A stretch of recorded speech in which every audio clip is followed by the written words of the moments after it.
Hi అండి. ఎలా ఉన్నారు? అందరూ బాగున్నారు కదా? మన ఛానల్ ఇంకా ఎవరైనా సబ్స్క్రైబ్ చేసుకోకపోతే చేసుకోండి. అబీష్ చిట్కా. అలాగే మీరు ఈ వీడియో లైక్ చేయడం ద్వారా ఈ వీడియో మరికొంతమందికి చేరే అవకాశం ఉంటుంది. Please like, share and subscribe. Colour improvement కోసం చాలామంది చాలా రకాల క్రీమ్స్ వాడుతూ ఉంటారు.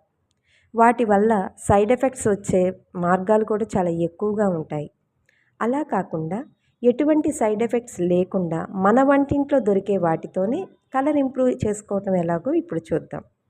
అది ఎలాగంటే 10 లేదా 12 బాదం పప్పుని 2-3 గంటలు నీటిలో నానబెట్టి వాటి స్కిన్ తీసి పక్కన పెట్టి 2 స్పూన్ల గసగసాలు, కుంకుమ పువ్వు రేకులు 4 లేదా 5 రేకులు ఈ మూడింటిని కలిపి పచ్చిపాలు వేసి మెత్తని పేస్టులా నూరి ఆ పేస్టుని ఫేస్పై అప్లై చేయండి. ఇలా 45 రోజులు చేస్తే కలర్ ఇంప్రూవ్మెంట్ మంచిగా ఉంటుంది. అంతేకాకుండా ఎటువంటి సైడ్ ఎఫెక్ట్స్ కూడా రావు. అవసరమైన వారు ట్రై చేసి చూడండి.